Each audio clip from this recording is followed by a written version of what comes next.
Good evening, everyone. How are you? I am thrilled to be here for Noir Bar at the Mob Museum. A match made in heaven, I think. This is kind of perfect. Okay, just a quick little background. Thank you all for coming. It's so nice to see a full house here. We're going to have a very fun time tonight. There will be violence, crime, deceit, betrayal, and cocktails. The program for tonight is I am going to show you some more clips. I'm going to make you some cocktails from the movies that you will be seeing in these clips. And then at the end, I'm going to do a little bit in honor of our hosts. I will tie in film noir in a couple of instances to actual real life organized crime and the effect that it had on Hollywood movies. How many people think they know what film noir is? Don't worry, I'm not going to call on you. I'm just kind of curious if you think you know what it is. Good. You can meet with me privately afterwards and explain it to me, because somehow I've getting close to 30 years on this subject, and nobody seems to be 100% sure what it actually is. And I think that is one of the reasons that it remains such a very fresh and vital style of filmmaking, if you want to call it that. There are people who will argue that it is not a genre of film, like a Western or a musical or a screwball comedy. There is no question that most of the movies we now call film noir were crime films. That's how they would have been explained to exhibitors at the time the films were made. In Hollywood, there were these things called exhibitors' manuals that were sent out to all the theater owners in the country, explaining what was in the works, what you were going to be getting later in the year to show in your theaters. And all the movies were defined. Hard definitions for these films. And when I was researching my first book on this subject, I went to these manuals to see what was being said about these movies at the time. And it was fascinating because nothing was called film noir. They were called either murder dramas or crime thrillers. And there was an actual, I have to rephrase it. There wasn't an actual definition or distinction between these. I think I applied it when I realized that murder dramas were about crimes committed by amateurs. Double Indemnity, The Postman Always Rings Twice, Angel Face, where husbands are killing their wives, wives are killing their husbands, or guys are knocking off banks who really have no business robbing a bank. And why are they doing that? To get the money for the woman. That's why they do it, right? So a crime thriller, on the other hand, was professionals. So those were cops and robbers movies. That's The Asphalt Jungle. A gang gets together to knock off a jewelry store. The Kiss of Death, right? A ex-con is, they put the screws to him to bring in this deadly criminal, and he has to kind of go undercover to do this. These are professional criminals. And what distinguishes them is the particular look of these films. And the reason it existed when it did, and I have always called film noir Hollywood's only truly organic artistic movement. And by that I mean there was absolutely no economic reason for these films to have been made in the volume that they were in the 1940s and early 1950s. This was an artist-driven movement in Hollywood. Just like in the art world, you have Impressionism and Cubism and Dadaism and Surrealism. These are all movements where the artists are driving it. That was one of the rare times in Hollywood that all the artists, without consulting with each other, because they don't really do that, they just steal from each other, the writers said, we want to write it this way for a change. And the directors were happy to go along with that. The cinematographers at the various studios all said, I love to light stuff this way. Let's do it this way. And then the actors got on board because they said, I want to change it up. I want to play a bad guy once in a while. I want to be a villain.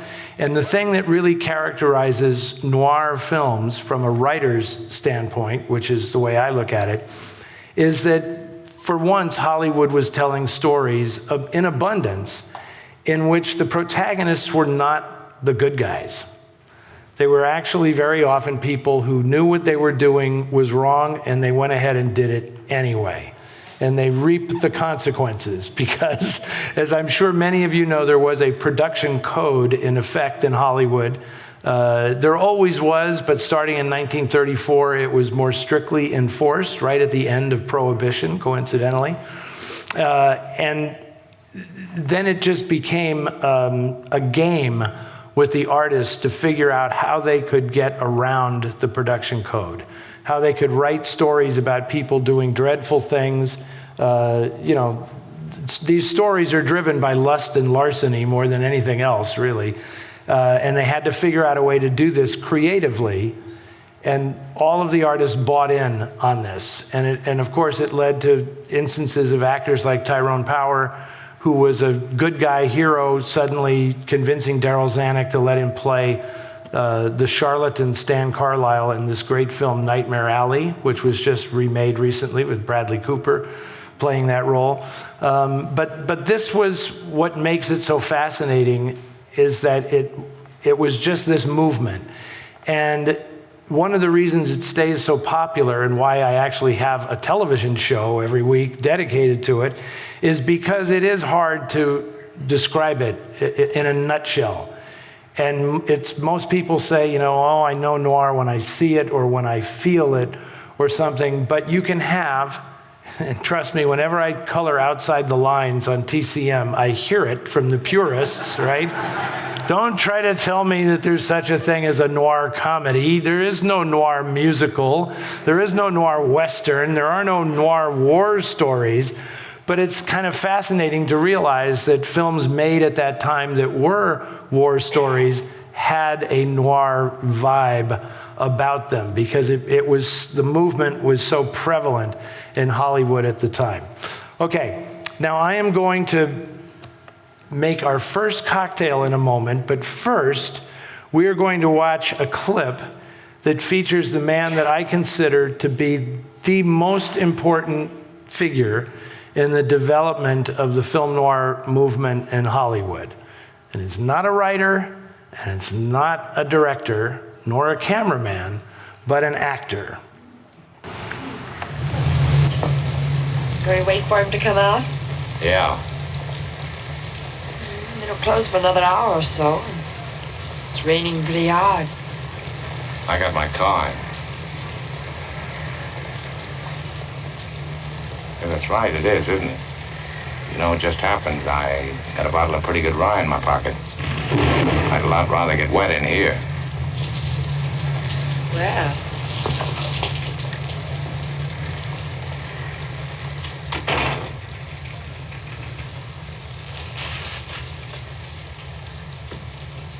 Looks like we're closed for the rest of the afternoon.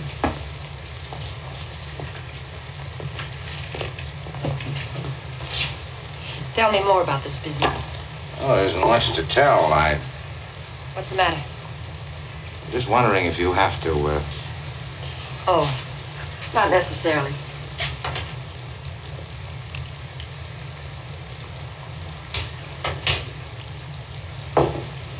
Little things like that make enough.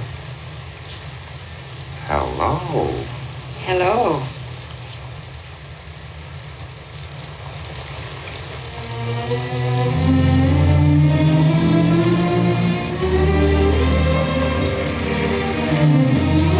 I hate to tell you, but that's Geiger's car driving them. Who's the man getting out? Geiger's shadow. His name's Carol Lundgren. Well, thanks.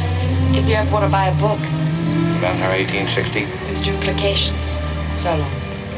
So long, pal.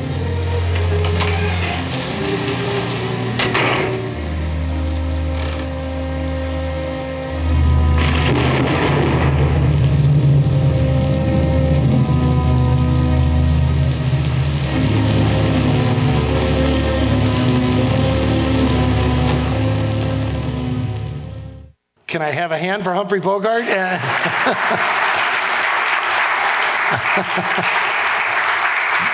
that is Humphrey Bogart in Raymond Chandler's The Big Sleep. I wasn't planning on doing this, but I'm going to do this. Trivia time. Who is the actress in the scene with him? Dorothy Malone. Very, very good. Before she was a blonde. Dorothy Malone before she was a blonde. The thing that makes Humphrey Bogart so incredibly important is in the 1930s when he came to Hollywood, he was a second banana. He was the guy in the shadow of Jimmy Cagney and Edward G. Robinson and George Raft. They had him pegged at Warner Brothers as kind of a leering henchman, and he always died at the end of every movie, right, in the 1930s. But then as the 30s changed to the 1940s, Bogart made a picture called High Sierra in which he played a character, an outlaw named Mad Dog Roy Earl, and he was an anti-hero and actually kind of a romantic leading man opposite Ida Lupino in this movie. And then he made The Maltese Falcon with his buddy John Huston, who had written the screenplay for High Sierra. And that role, with Bogart playing Sam Spade in The Maltese Falcon, changed everything because it became an entirely new idea of an American character on the screen. He is not necessarily a good guy, but he's not necessarily a bad guy. He's a loner. He has his own code of ethics. He does things not because it's necessarily, the law is telling you to do this. He's doing it because it's the right thing for him to do. His partner gets killed, and he's going to find out who killed his partner, even though he's also sleeping with his partner's wife. So there's a certain moral flexibility that Sam Spade displays in these stories. And Humphrey Bogart was able to convey that as well as any actor. And the major difference between the 1930s and the 1940s, and this is very important for film noir, is that he listened. As an actor in the 30s, he was all about speaking and how fast he could talk, and everybody rattled off their dialogue in the 30s. In the 1940s, Humphrey Bogart kind of pioneered this style of acting where he just waited. He waited, he listened to the other actors, and he kind of gave this little wry smile that you saw him give to Dorothy Malone in this. And this really set the template for how male actors started playing their roles in the 1940s. Dana Andrews and Alan Ladd and Richard Conte and Burt Lancaster, all these people were kind of, uptight loners, the Nighthawks that would go out and make their way down those mean streets and everything. And Bogart was the guy who really started that. But tonight, to get us rolling on the cocktail end of things, I am going to make a gimlet. Why am I making a gimlet when he has a bottle of rye in his pocket in The Big Sleep? I am doing that because the gimlet was the drink of choice for the guy who wrote The Big Sleep, Raymond Chandler. He was nothing like the character of Philip Marlowe. He was a retired oil company executive who was, I say retired to be polite because he was actually fired from the job for, maybe I shouldn't say this, he was fired for problem drinking. Damn, get a handle on it, Ray. But one of the good things about it, this is a half ounce of lime juice, right there. Now I'm going to put in a tiny bit of Rose's sweetened lime juice. Now, this is where Raymond Chandler and I differ completely. He and his his best novel, in my opinion, is a book he wrote in 1953 called The Long Goodbye. Fabulous novel. Philip Marlowe drinks gimlets, and they are referenced 23 times in that novel. And he explains it and everything, and he says it's just gin and Rose's lime juice, half and half, beats martinis hollow. I can't even drink that. I can't. That's an undrinkable concoction. That's absolutely horrible. But he experienced it on a ocean liner coming back from England.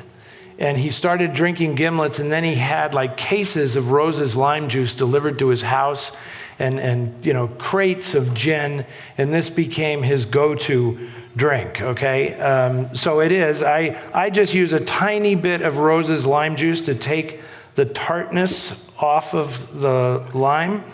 So all that goes in this mixing glass. There's going to be some sound here. my favorite sound.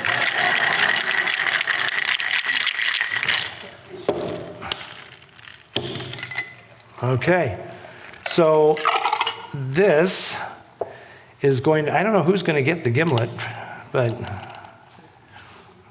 that is the gimlet there.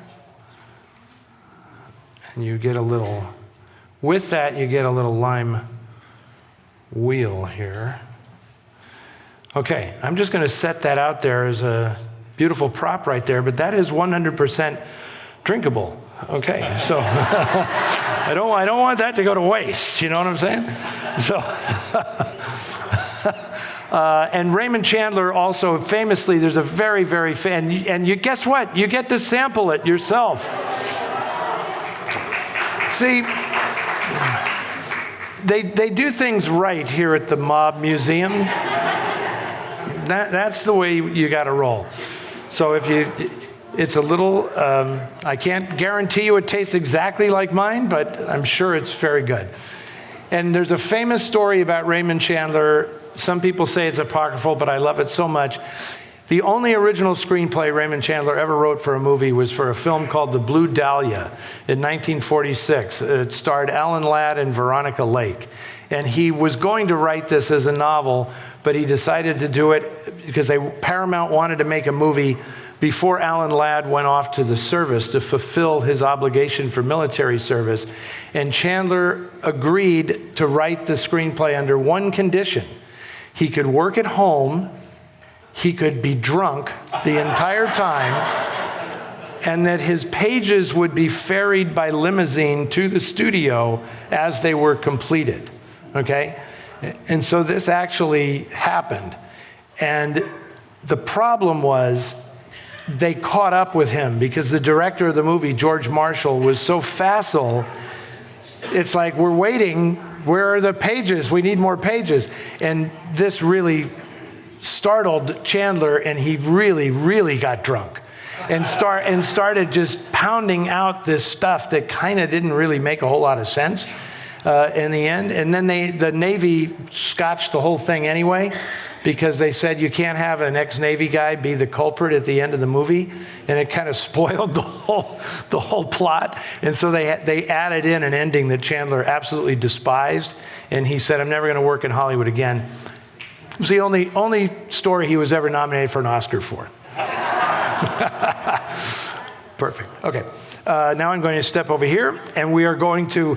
I don't want to do this while people are still handing out drinks, because I don't want anybody to slip and fall or anything. But because I'm going to wait for my light here.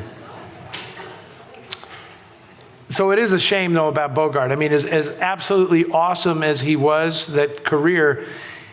Researching my books has been fascinating to me, because you realize how a lot of these people in old Hollywood, how young they were when they died.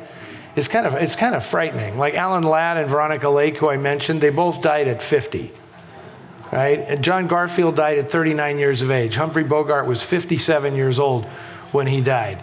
They worked very, very hard in Hollywood. And Bogart, God love him, he had his thing where 4 o'clock in the afternoon, that was it. It was cocktail time.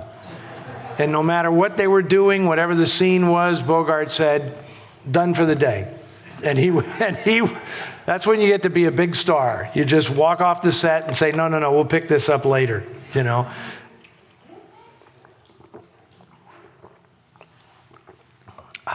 Okay, are we ready for our next clip? One of the things that has been very important to me over the years when I've written about film noir is disproving the notion that it is somehow a completely male-dominated type of film. What I've come to realize is that was never really the case. What was male-dominated was the cinema scholarship about film noir was all written by men. So they had a tendency to read it from a very, very male perspective, thereby discounting a lot of films that were very noir about people tempted to do the wrong thing. They know it's wrong, they do it anyway. they discounted them if those movies had an actress who was the protagonist instead of a guy. So if it was Barbara Stanwyck instead of Humphrey Bogart, or if it was Bette Davis, or if it was, shall we say, Joan Crawford?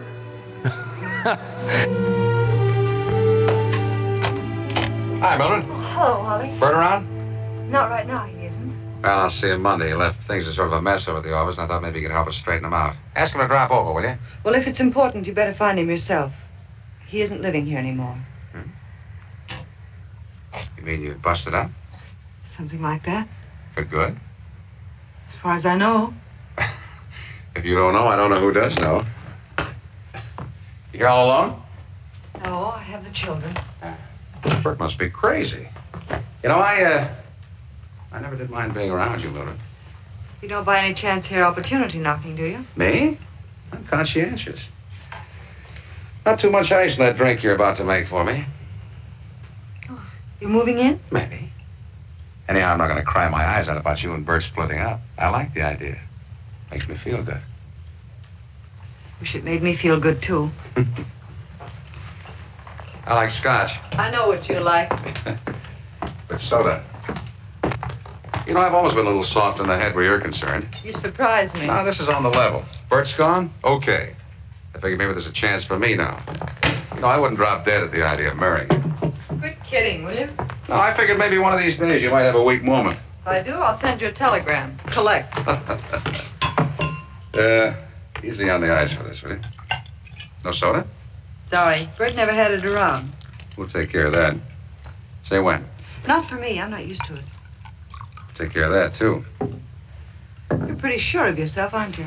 You gotta be educated, Mildred. You just joined the biggest army in the world.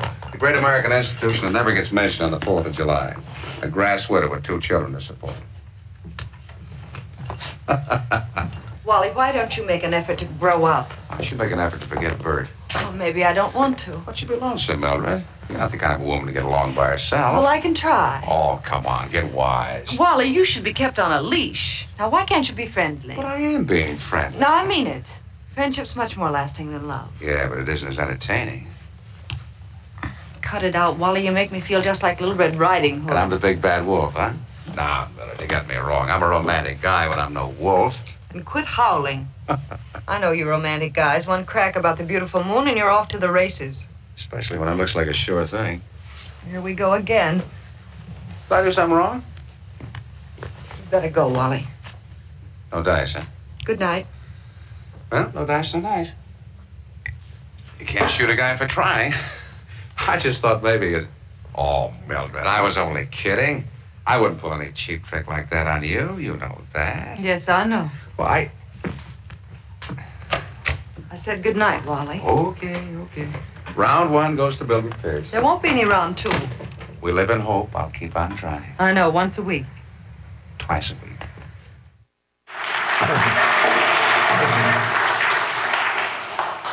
Okay, obviously Joan Crawford, and the movie fans in this audience know who the guy is in the scene with her. Jack Carson, the great Jack Carson. Okay, obviously we picked these clips. That's not the most film noirish clip in the world, but we picked these clips because they're drinking. I have to say, doing this book, the Noir Bar book, was tremendous fun because I got to go through just thousands and thousands of photographs from these movies, just looking for ones in which the characters were drinking. And it was amazing. It wasn't that hard. I mean, in the 1940s, everybody drank all the time. And it was incredible because, you know, at my age, when I was growing up in the 60s and 70s, my parents drank, but, you know, other things became the recreational vices for the generation, right? And it just... cocktails just weren't a thing.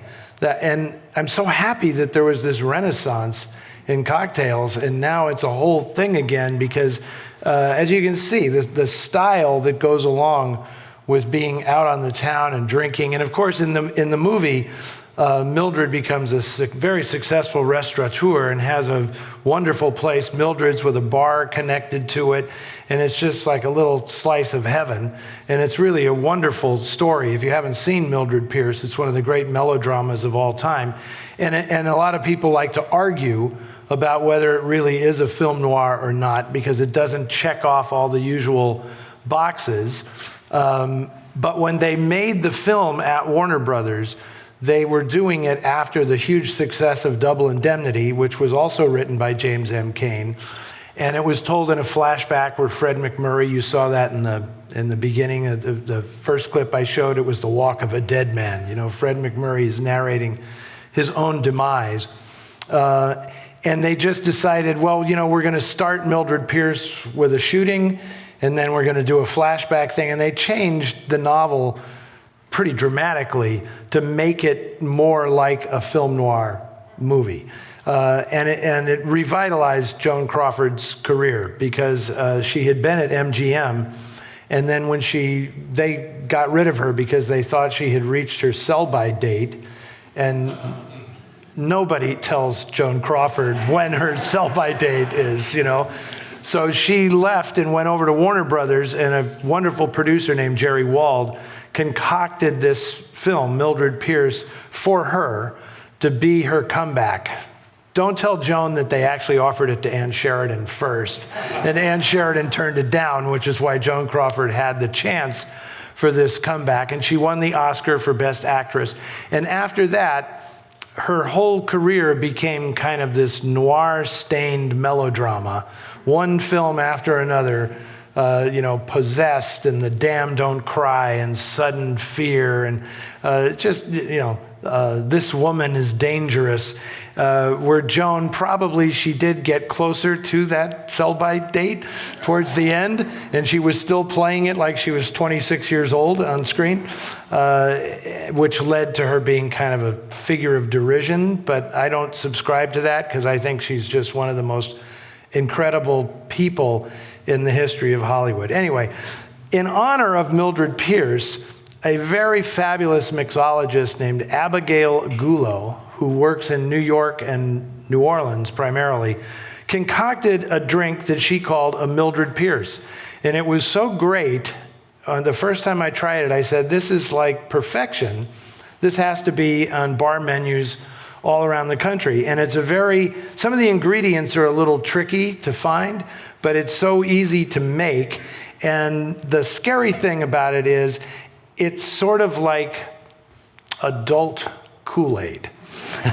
So the reason Abigail did this and called it a Mildred Pierce is because she was very inspired by how much of a California novel Mildred Pierce is. And so she put all these things together that to her reminded her completely of what it is to be in California. So we have, once again, lime juice, and these are all in equal measures, so it's 3/4 of an ounce of everything. Now, Aperol is an orange liqueur. I'm sure many of you have had an Aperol spritz in your time. This is just the Aperol, goes right in. Now, this is the one that might be a little tougher to find. This is pamplemousse liqueur, which is grapefruit liqueur. It generally comes from France, but it's becoming more common in this country now. And that's, again, a 3/4 of an ounce blast of that. And then this is I love this, mezcal, right? Which Mildred would never have had in her bar in 1946. That just wouldn't have happened yet. But this is perfect because, of course, this particular mezcal is called Vida Mezcal. And if you have seen Mildred Pierce, you know that Vida is Mildred's ungrateful bitch of a daughter. So she gets a little extra.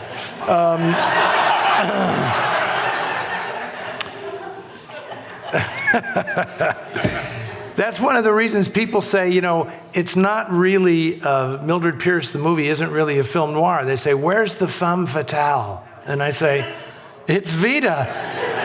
But it's her own mother. She's like destroying her own mother. Her mother is in thrall to her own daughter. You know, she'll do anything for her. She ruins her life for her daughter. It's like a domestic noir. It's great. Okay, so you have all those even Steven ingredients. Come on. God, too good a seal on that one. I don't want to spill anything on it. Okay, now, the tricky thing here is you're going to get one, oh boy. Clint, you are the greatest. One big ice cube. Come on, there we go. Okay. Here is your lovely, it's a great color too. Very, very citrusy. And you want to finish that off with a wonderful orange peel. And when you do your garnishes, you know an amateur is at work when you go into the bar and you say, I want a twist or something, and they twist it with the pith side down. It's totally pointless, right? Because all the oil in the fruit is in the skin, and you have to do it skin side down so that it zests it onto the top of the drink. So now the Mildred Pierces are going around. I suggest you try some of that. You'll see, if I'm not lying, right? It's like adult Kool-Aid, right? With a little kick. It's got a little kick in it.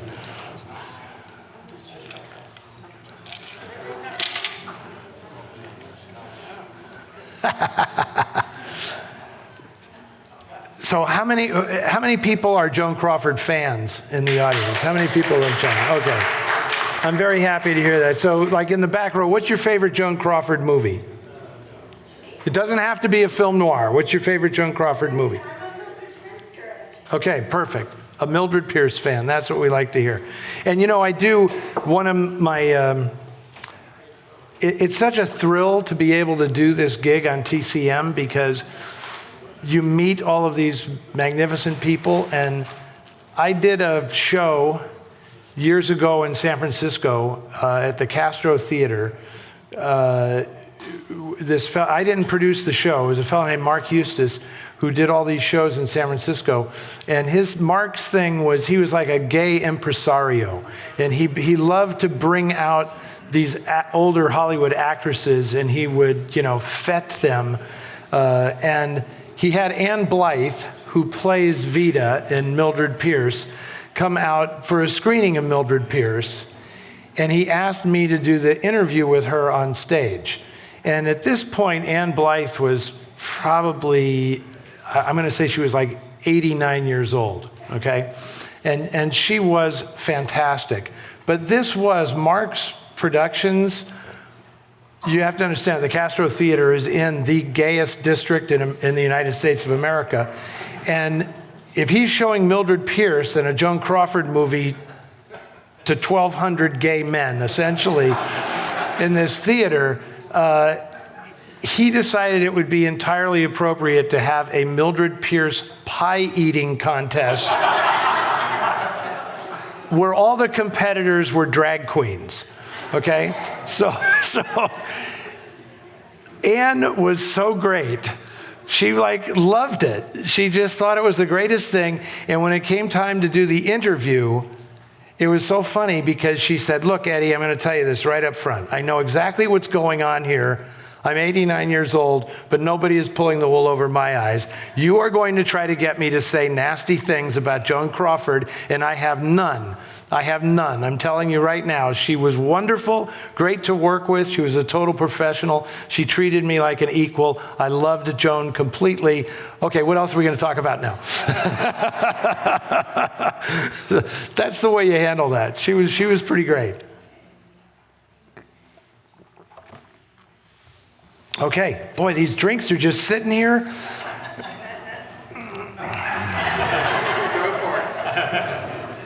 Well, I got to see how I did. I just got to see how I did on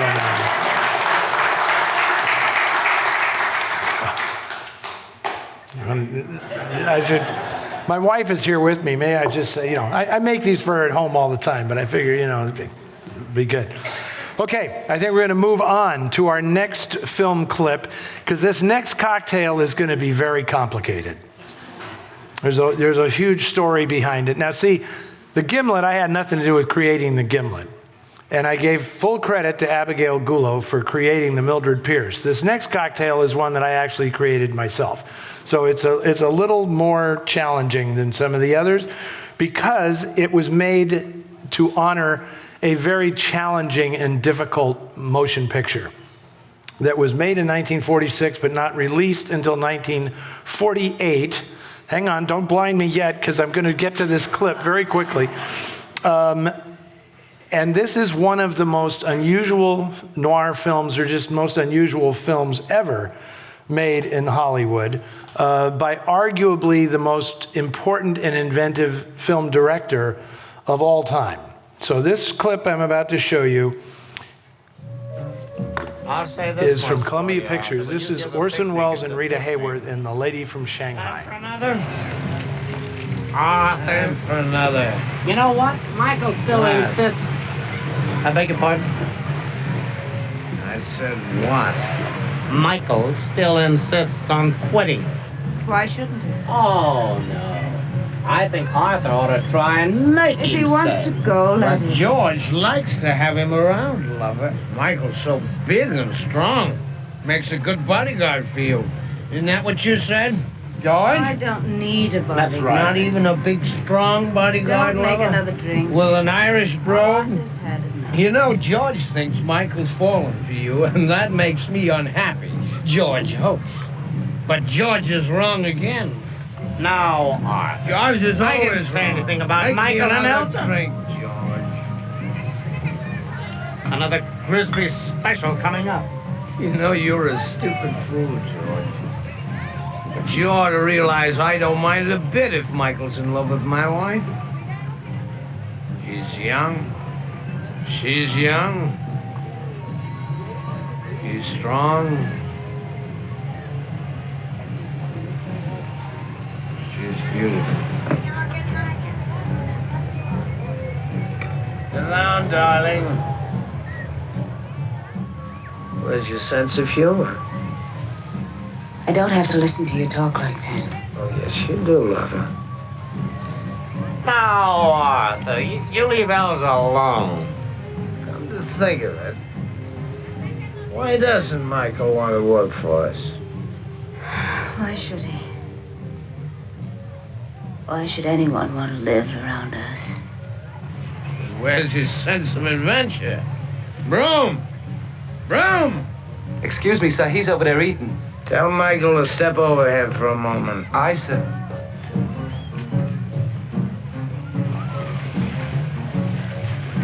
Hey, Mike! They want to see you over there, Mr. Bannister and them.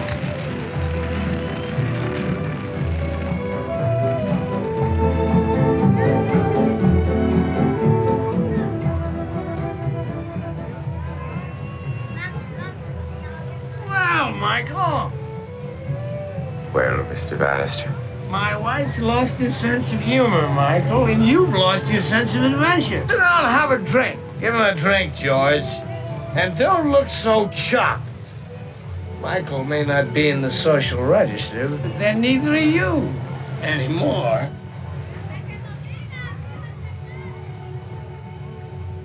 Is this what you folks do for amusement in the evenings? Sit around toasting marshmallows and call each other names? Sure, if you're so anxious for me to join the game, I'd be glad to. I can think of a few names I'd like to be calling you myself.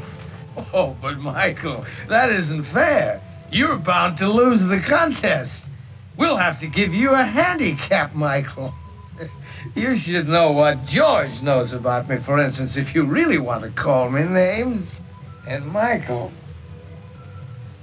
if you think George's story is interesting, you ought to hear the one about how Elsa got to be my wife. Do you want me to tell him what you've got on me, Arthur?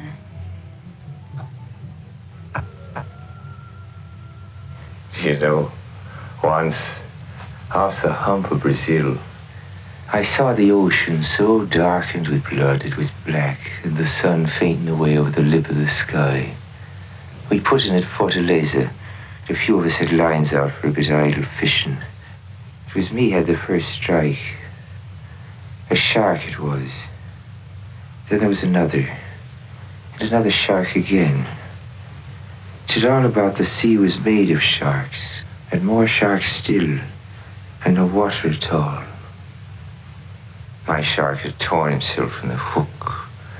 And the scent, or maybe the stain it was, and him bleeding his life away, drove the rest of them mad. Then the beasts took to eating each other. In their frenzy, they ate at themselves.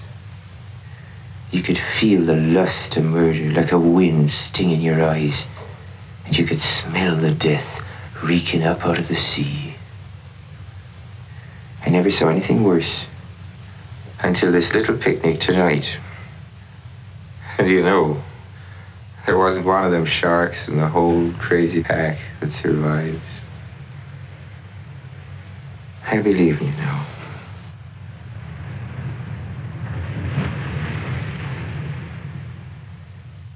George, that's the first time anyone ever thought enough of you to call you a shark. You're a good lawyer. You'd be flattered. Well, I'll drink to that. Jeez.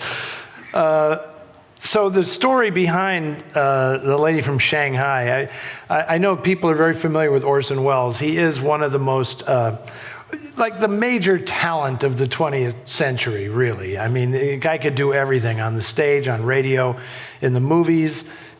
When your first movie is Citizen Kane, it's kind of like, where do you go from there? And he didn't really go much further than there. And he had a very tempestuous relationship with Hollywood. And partly that was because the people in Hollywood who ran the business did not understand his artistic sensibility and how he valued his art above all else. And part of it was because he was just a very strange guy who had a habit of doing very, very ambitious projects and then losing interest and dropping them, which is sort of the story behind his marriage to Rita Hayworth, because famously, when he kind of fell on hard times in Hollywood right after Citizen Kane, he made a picture called The Magnificent Ambersons that RKO Pictures took away from him and mutilated, and he had all these other projects that he wanted to do, and they all started to run out of money and enthusiasm, and he didn't really know what he was going to be able to do. And at a certain point, he realized, if I'm going to be successful in Hollywood and turn this around and make them like me, I have to become like a Hollywood person. So he announced to a writer that he was going to marry Rita Hayworth. And he had never met Rita Hayworth. But he was Orson Welles. And Orson Welles was also a magician of some renown. And so magically, he kind of made this happen. And so he, in fact, did marry Rita Hayworth. And they were, like, before there was Bogart and Bacall, there was Orson Welles and Rita Hayworth. But it did not last very long, because in personal relationships, he was very much like he was as a filmmaker. It's like, well, I proved I could do that. That's fabulous. I'm married to the most beautiful woman in Hollywood. And amazingly, he kind of loses interest and just moves on to other things. So when they made The Lady from Shanghai, it was actually his attempt to get back into Hollywood.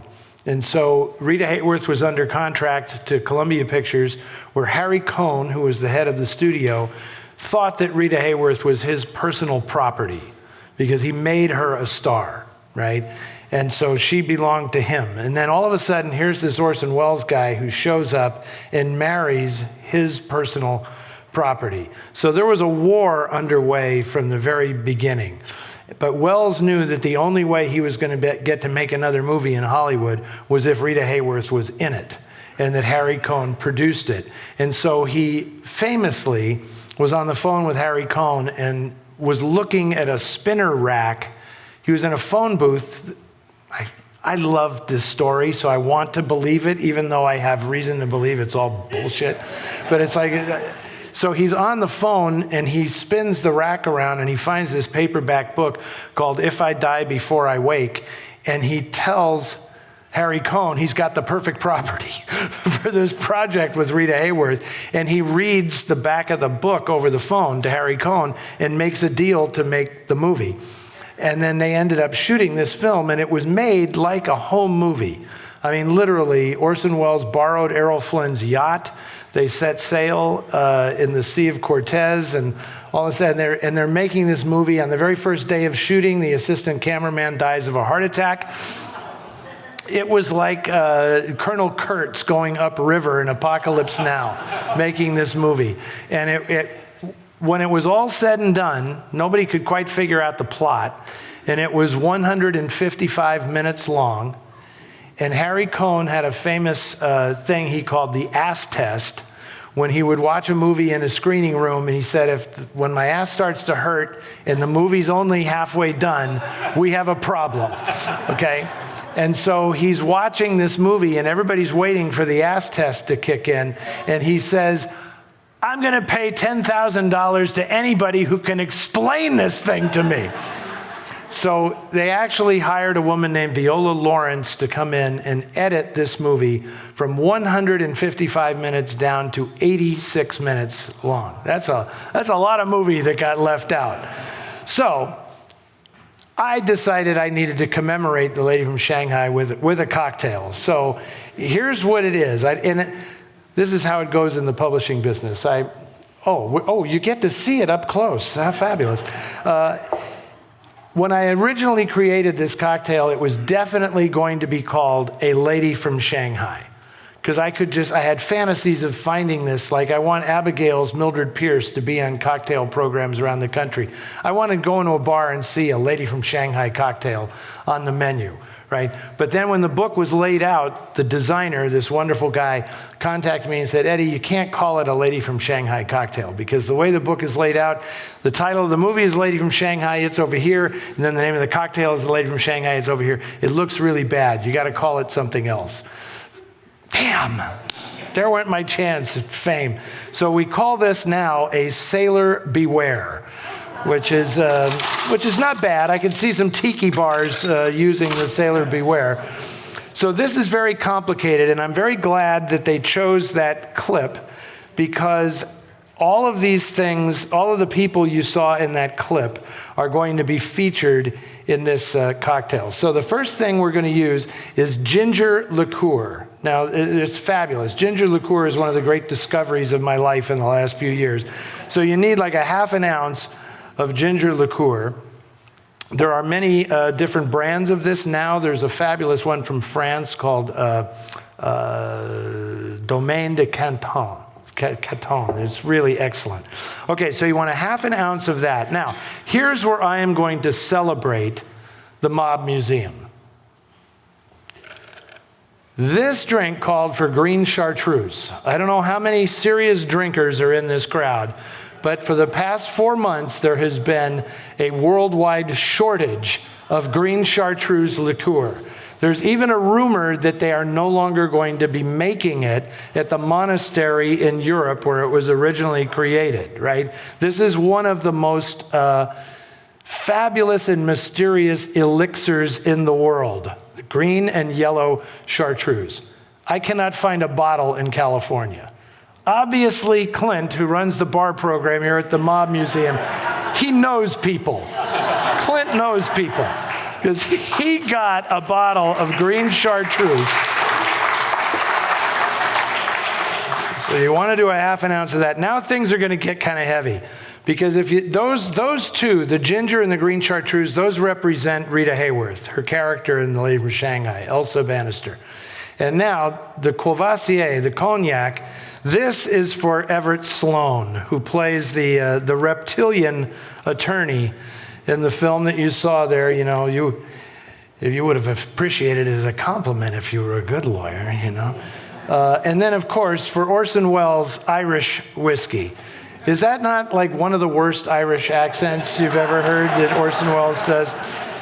I'm not going to hold it against him. He also had to direct the movie, you know, so it's like, okay, so that is 1 1/4 ounces of the Irish whiskey. Now, just because it's not crazy enough, if you watch The Lady from Shanghai, it's a very heady movie.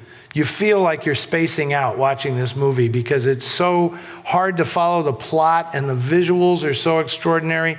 So in order to effectively capture that, what you have to do is take some absinthe, a bottle of absinthe, you pour out a bit into your cocktail glass and you rotate the glass so that you get a full rinse of absinthe all over the glass. I think this is my last one, so I'm gonna, and then you want to pour that out. You don't want all that absinthe in the drink. That's going to wreck it.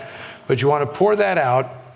You want to give your cocktail a little stir around here. I'm not going to do the, you want to stir your cocktails for 30 or 40 rotations, but I'm not going to do that tonight. Oh, that's not working. I'll do this. So now this is really makes a difference to have the absinthe rinse in this cocktail. There you go. And then this, and the lemon on this is all important. It really makes a difference. Now, how many people have seen The Lady from Shanghai, the movie The Lady from Shanghai? Okay, you know the other guy in that scene, Glenn Anders, who plays George Grigsby, he sweats uncontrollably through the entire movie. So when I did this originally, I said the final ingredient is a little tincture of Glenn Anders' sweat that needs to go on top of this just to make it perfect, you know. And then my gag, and I hope Orson Welles doesn't come back from the grave to kill me for this, but when I say if you want to really make this a tribute to Orson Welles, don't actually put the last ingredient in the cocktail and then walk away before you're finished.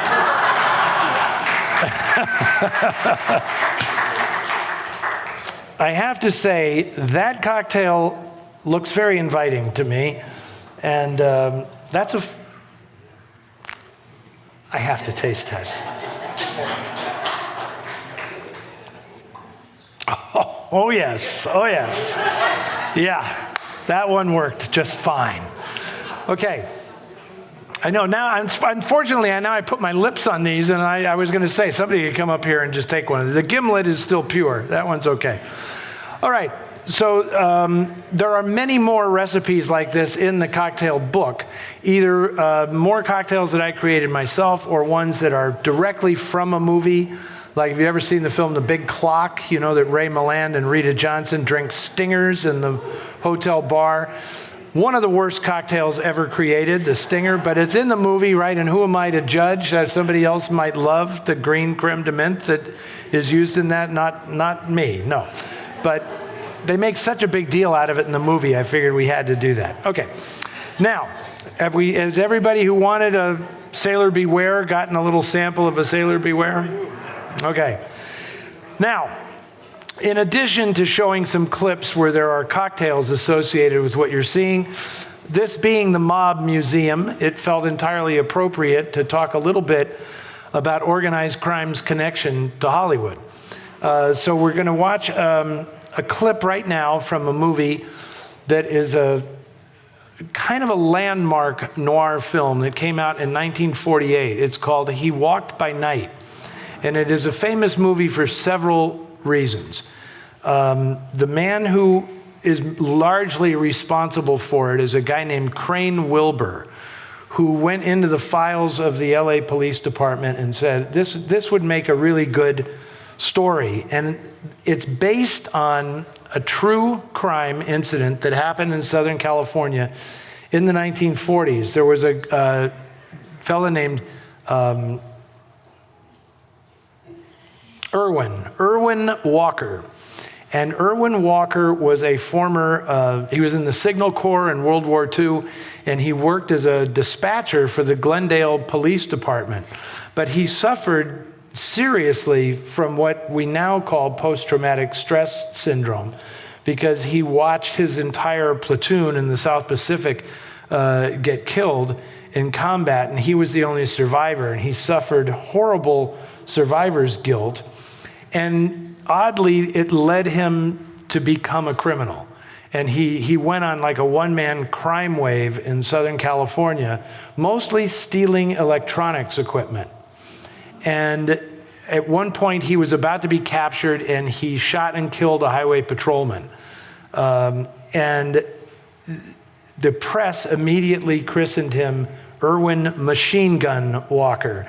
Even though when he was captured, his explanation for why he was doing what he did was that he wanted to create a ray gun that would turn weapons to dust so that we couldn't fight any more wars.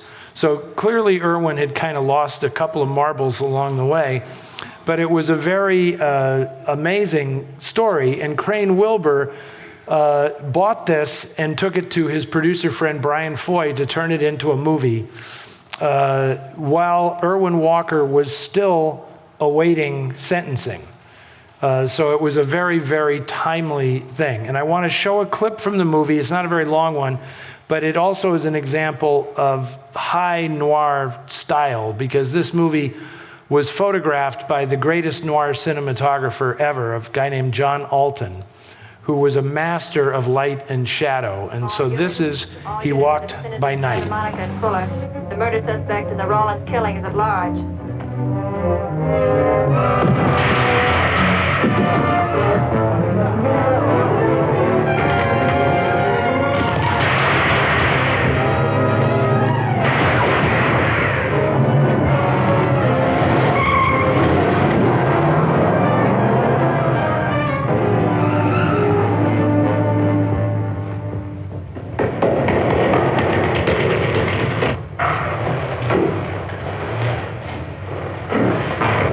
I want a map covering the storm drain system in this area. Get it and meet me at Venice and Garfield. Jones, Miller, you stay here in case he comes up for air. I want a man at every other drain entrance along this line. He's got to come up somewhere. Come on, Marty. You're driving.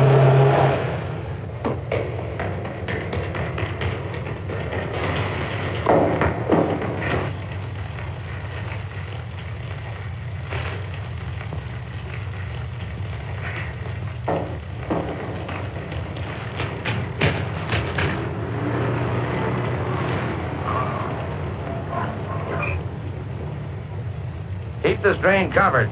It's liable to pop out anywhere.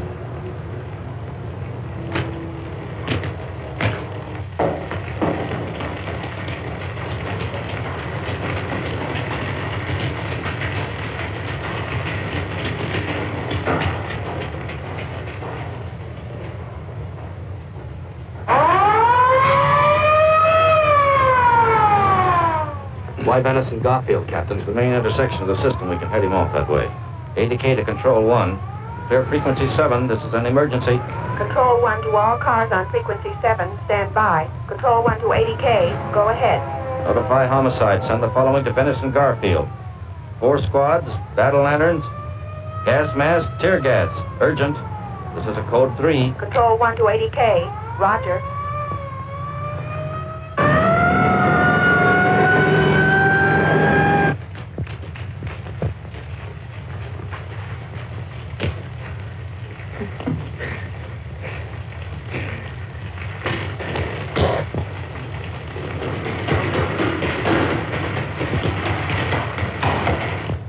Probably head down this main drain to where it comes out at the Rio Hondo.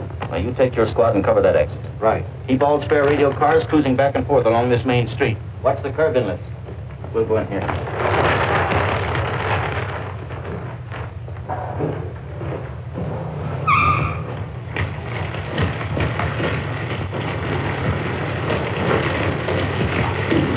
Any sign of him?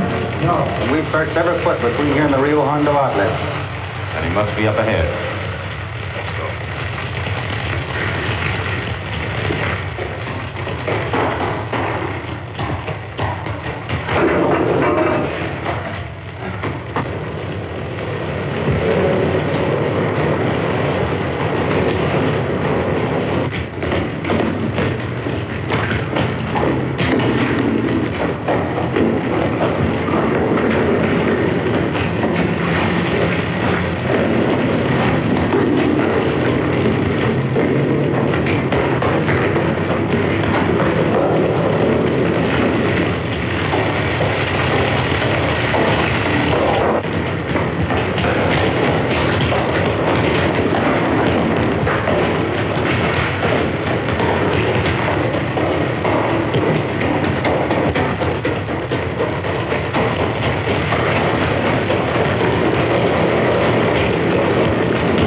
extraordinary cinematography. But the real reason I wanted to show a clip from He Walked by Night is because it has one of my favorite ironic connections between Hollywood and organized crime.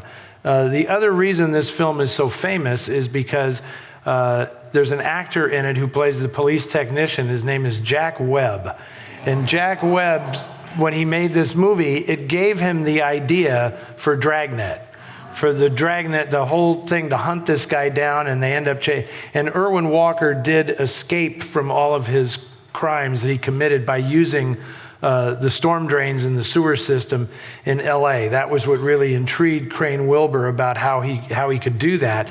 And then they put John Alton in the sewers to actually light it and photograph it, and it was movie magic. But Jack Webb became so entranced with the idea of just the facts, ma'am, on the pursuit of this guy that he created Dragnet.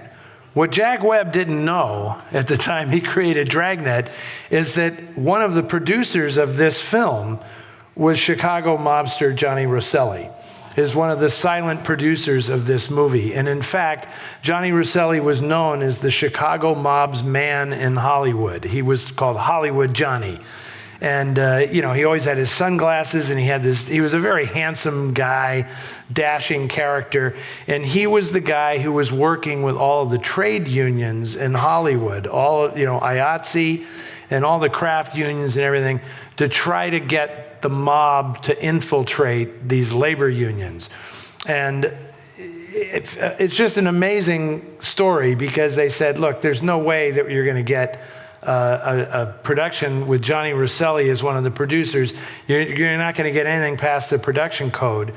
So Brian Foy, who was good friends with Rosselli, hired Joseph Breen Jr., who was the son of the guy who ran the production code administration, to work with him, and had the son basically lie to his dad about everything they were doing in these movies and assure him it was all going to go just fine. So it amuses me no end to realize that the movie that was the inspiration for Dragnet, the greatest crime-fighting TV show of all time, was actually produced by a Chicago mobster. I find that to be incredibly perfect. Okay, lastly, I'm going to show a clip, because this pertains to precisely the room in which you are sitting right now. In the 1950s, must-see TV in the 1950s was the Kefauver Committee investigations into organized crime in America. It was the first time that Americans had heard people say words like the mob and mafia, La Cosa Nostra, all of these things. It's the first time they ever appeared in American culture, on American television sets. And Estes Kefauver, who was a senator from Tennessee, really came to national prominence because of these hearings, that he was going to clean up organized crime in America.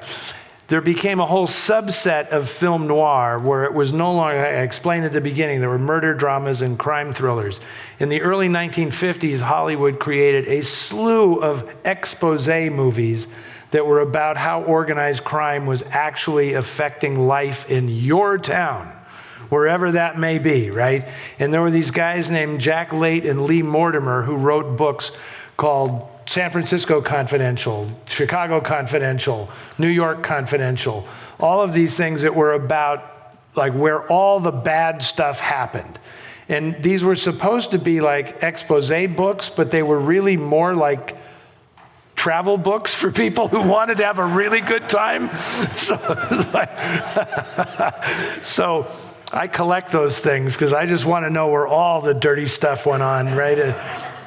And so Estes Kefauver threw his weight behind a movie called The Captive City, which was starred John Forsythe, and it was a movie made by Robert Wise, who would go on to become one of the most famous filmmakers in Hollywood history.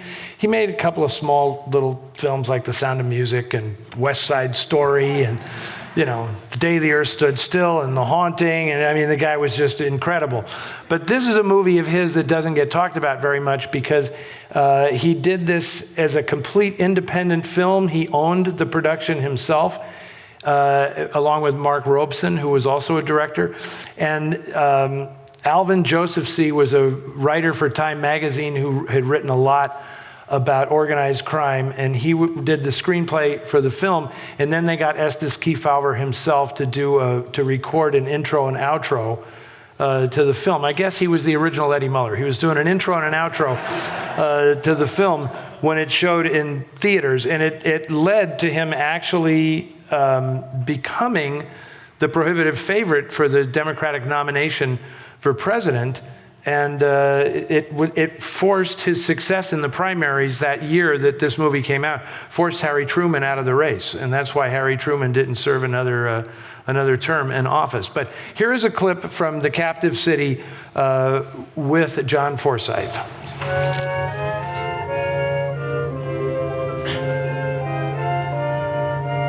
For a while, I just sat there. I suppose I imagined I was thinking about what I'd do next.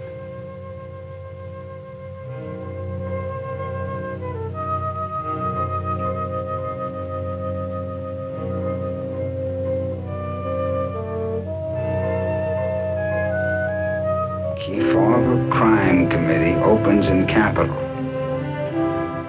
It's almost funny. They tried. They couldn't have timed it better. The Marines have landed. The situation is well in hand. The only thing wrong with the picture was the situation was all over. Finished.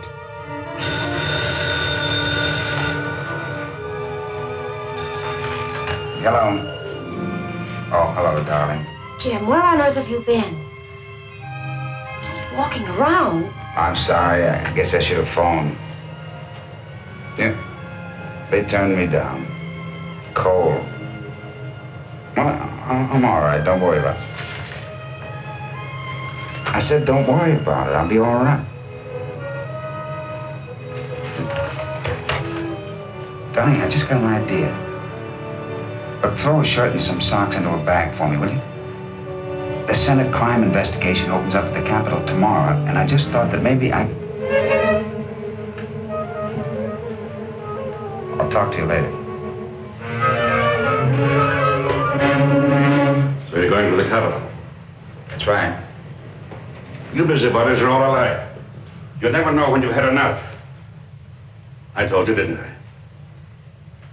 I told you you'd be wasting your time. And what did you accomplish? Except to cause the death of an innocent woman. That I'm sorry about. She was a fine person. I should have taken her advice long ago. Now, I tried to protect it. It was taken out of my hands. Is this what you came in here to tell me? Austin, you don't deserve this.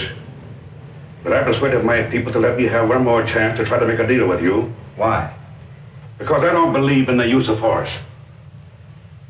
There's enough here for everybody.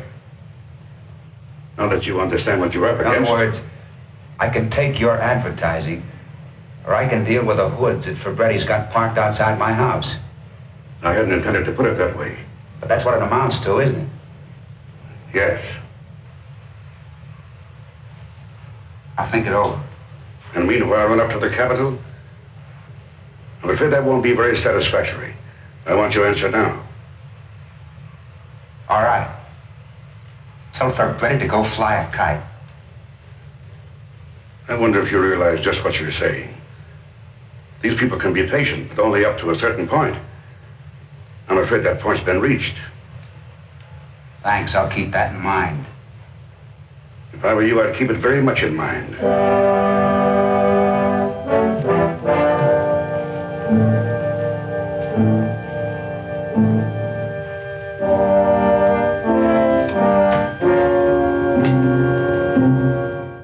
My name is Estes Kefauver. For over a year, it was my privilege to serve as chairman of the Senate Crime Investigating Committee. I'm happy to report to you that the real-life James Austin was not killed. He is still alive, still doing a courageous job, an outstanding member of his profession. As a consequence of Austin's bold action and the resulting glare of publicity, the aroused citizens of Kennington demanded and now have an honest and responsible administration. I'm sure that we all realize by this time that no big-time organized public gambling is possible anywhere unless some susceptible local official or officials have been paid off.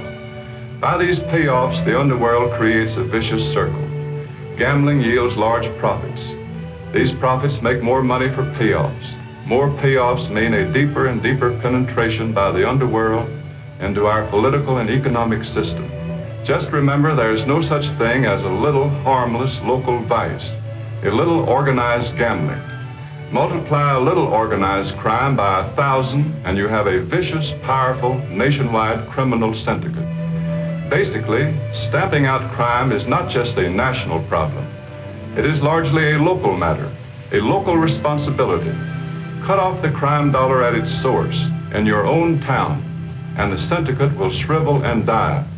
But it's up to you.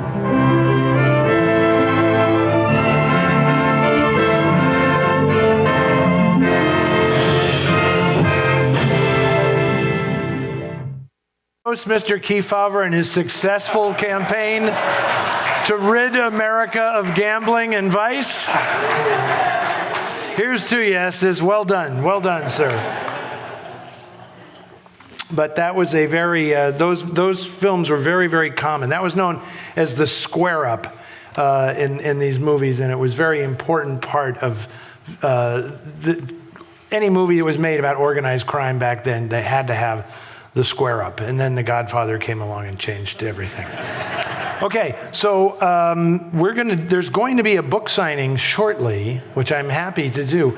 But if anybody has any questions, I am happy to take any questions that anyone might have at this point. The gentleman in the back stands up. Yes, sir. Hi there. Well, my first question is, are you going to do a Noir City in Vegas? I mean, come on. Well, I'll tell we can talk about that. All I mean, right, I would love to do, since I'm standing right here, I'd love to do something more with the Mob Museum. I think it would be great fun. And the fact that you have a bar downstairs, you have a speakeasy, is fantastic. Yeah, I mean, is there a movie theater in town that would be appropriate for it? It just happens there is. Okay, we'll talk about that. Okay, but my actual question was, with being on TCM and having more, exposure awareness for noir, has it helped your efforts to get these films restored? Absolutely. There's no question about that. If people are unaware, I'm also the founder and president of an organization called the Film Noir Foundation. And years ago, when I started showing these movies in festivals and things, the response was fantastic. There are so many people who love these films. And I felt like, I shouldn't just be making all this money, right? I guess I'm just un-American at heart or something, So I said, let me figure out a way that, because I would ask for certain films and be told they didn't exist any longer. And so we used the profits from these film festivals to find and restore the films. And to date, that started in 2006. And to date, we have restored or preserved over 35 movies that otherwise would have been lost. Thanks. And that is all in large measure to the folks who support the foundation. And I mean, if that's something that interests you, you can go to filmnoirfoundation.org is our website. It's a 501c3, total nonprofit. All of our books are completely open. And I'm very proud of the fact that we've done so much stuff. We've saved not only movies made in this country, but great examples of film noir made overseas that people didn't even know about. So that has been a very, very gratifying part of what I do. So thank you for asking about that. I'm going to keep taking questions until I am told to go to the book signing.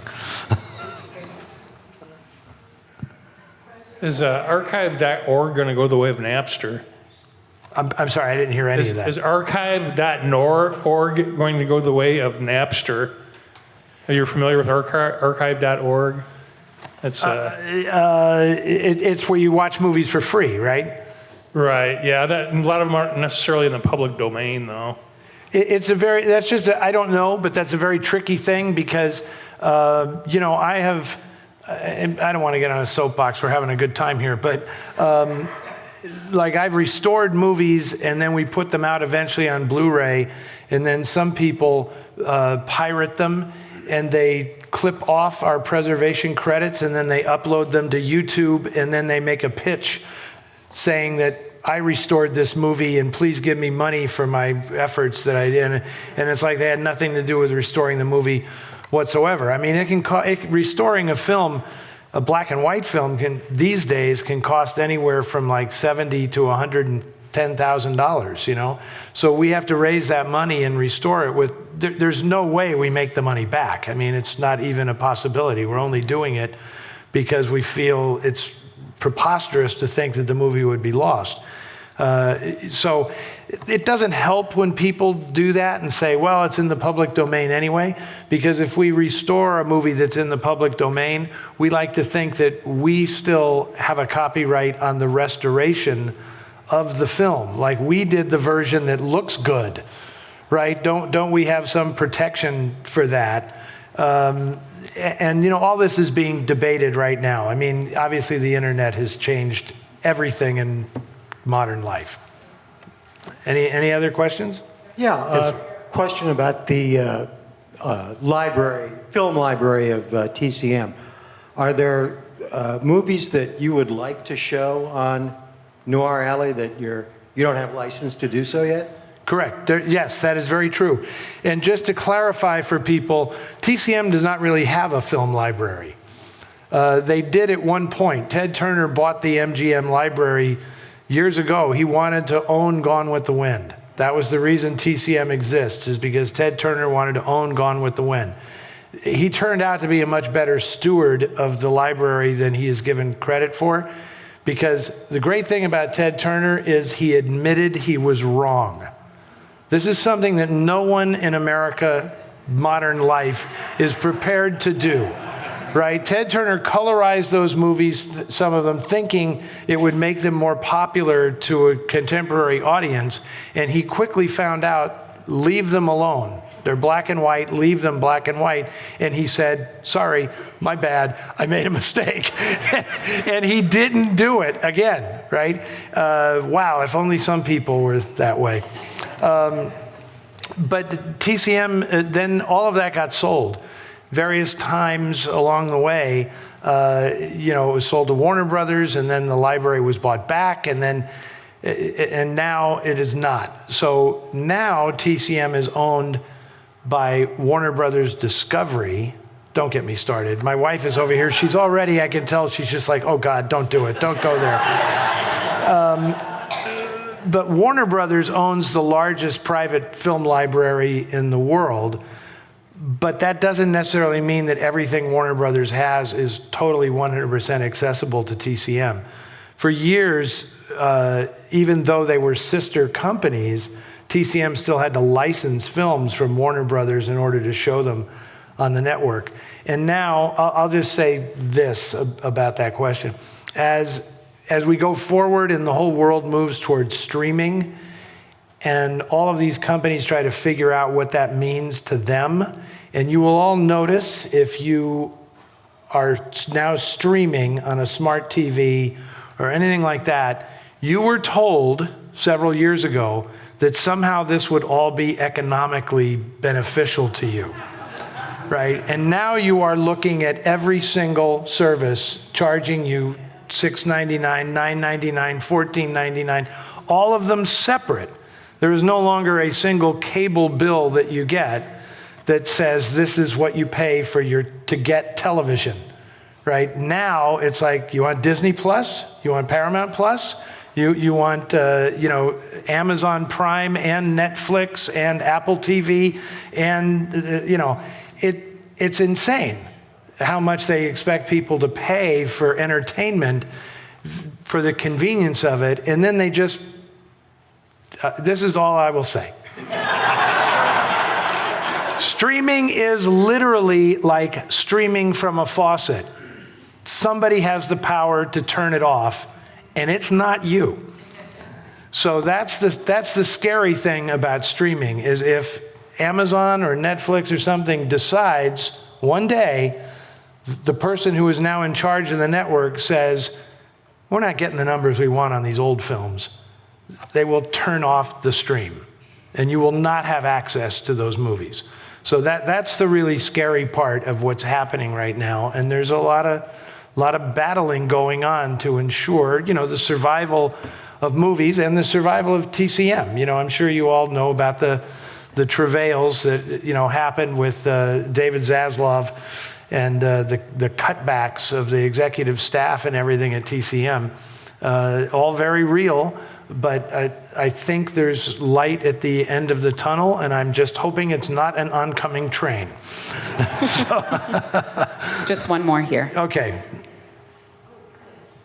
Speaking of TCM, will you all be going on the cruise with us?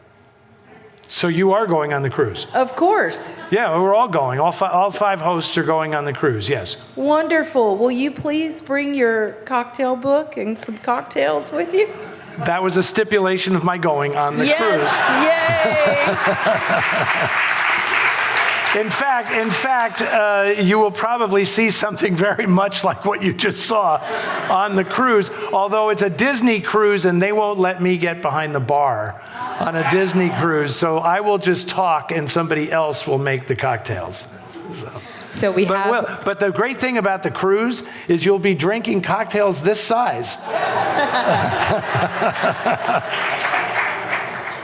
So we have run out of time, but a big round of applause for Mr. Eddie Muller. Thank you very much.